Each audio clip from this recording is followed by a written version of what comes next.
What's up guys, I'm the Drink Pro. Today I'm drinking Elijah Craig Single Barrel 18 Year.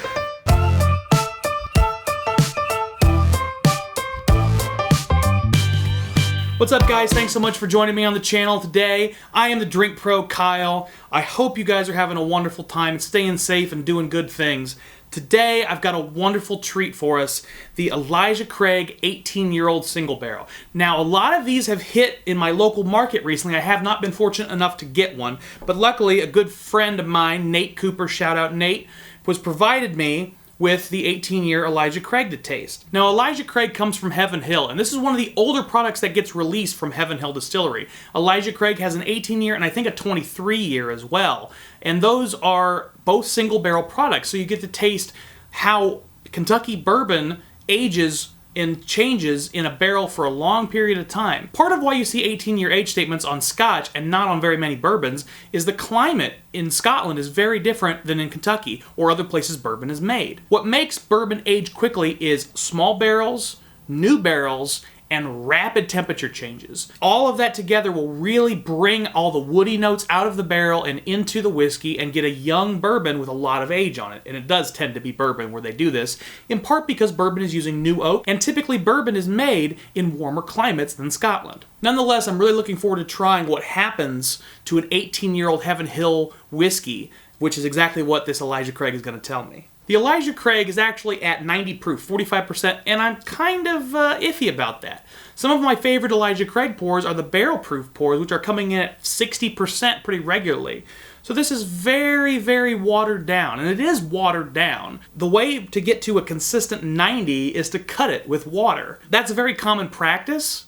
Almost all whiskeys are cut with water to some extent, but with something that I know has such potential at a high proof, I'm a little disappointed just out of the gate that they went with such a low proof on this 18-year expression. Now, I might taste it and change that thought, but we'll see.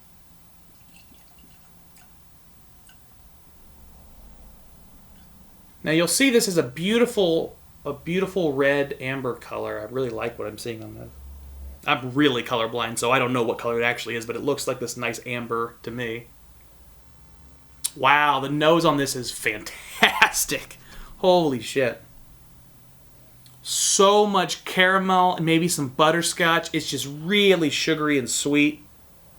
But you also definitely get that wood note. You can really smell that this has been in wood for a long time. There's this deep, and it's not earthy.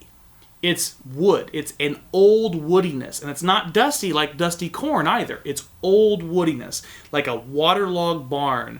Not one that's mildewing or rotting, but just one that's really soaking wet. Maybe the best analogy is it kind of smells like this sweet honey cinnamon roll kind of thing on a deck, on a wet deck. If you're out on the back deck and it's raining in the summertime and you've got, some sort of dessert in front of you, that's what the nose on the Elijah Craig 18 is like. I'm also getting some nuttiness. The longer I let it sit here, the more of this peanut note is really coming out, and it's definitely a peanut note.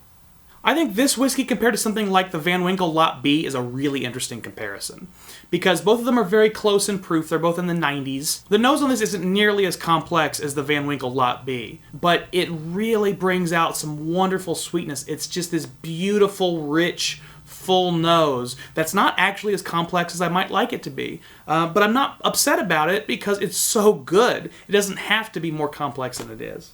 All right, let's give this a taste. I understand why they put this at 90 proof now. I get it. I get what they're doing. One of the things that I like to do with barrel proof whiskey is put water in it. I like to take barrel proof whiskey and proof it down to my own palate. I think that's kind of shamed by a lot of bourbon people. They want the highest proof they can and keep it high proof, damn it. But I think the value of a barrel proof whiskey is that you can figure out where you like it and keep putting it there.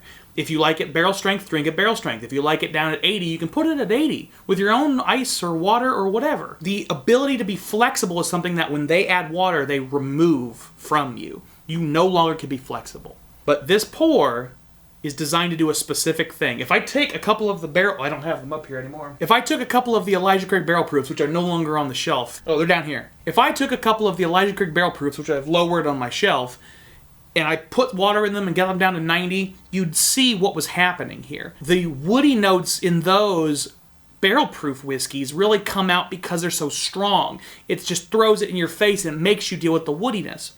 This one, it introduces the wood softly and slowly. There's a slight, subtle sweetness. There's the cereal note, the beautiful honey characteristic, and it all shifts into this woody note. And it's very muted, but it's definitely there, and you know it's there, and it lingers for a long time.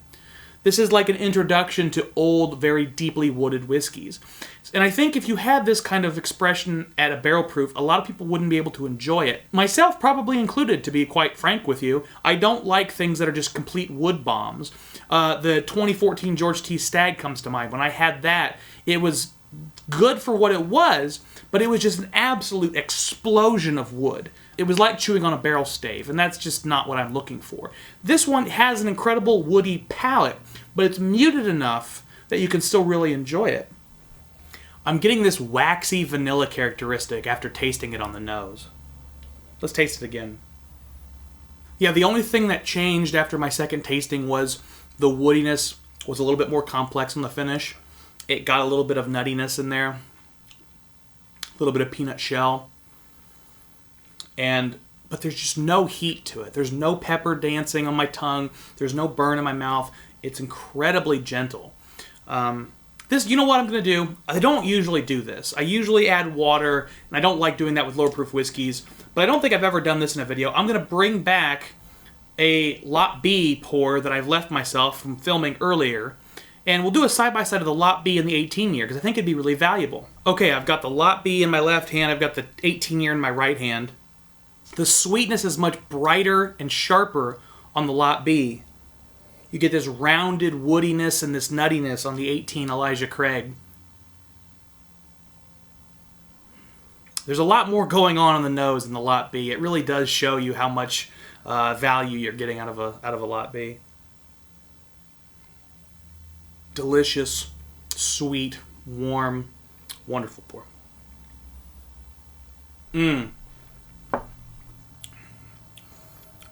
The sweet berry notes really shine in the Lot B when you compare it to this older, woodier, sweet wood malt, slightly nutty quality of the 18-year Elijah Craig. It's such a stark contrast to this almost berry, smooth, sweet. It's sugary sweetness, really, from the Lot B. Much less rounded, a little bit more of a journey, actually, even though I didn't feel like it was a proper journey in my initial review of it. For the price, at least. I mean, for 70, 80 bucks, maybe 100 bucks, it's wonderful, but I wouldn't pay near secondary for it. But yeah, I gotta say, both of these are great whiskeys. The Elijah Craig 18 year, it used to be $50, which is an incredible value. And now it's $150, and I still honestly kind of feel like it's a good price on it. Like, this is worth $150. It's just not going to be incredibly complex, but it's such a wonderful demonstration of wood without being overbearing. It shows you how you can present that really rich, woody flavor in a bourbon without blowing your palate. All right, guys, I got to get out of here. I'm going to go enjoy these two pours. I've got a lot to enjoy because these are fantastic whiskeys, but in the meantime, you all keep drinking like professionals. Cheers.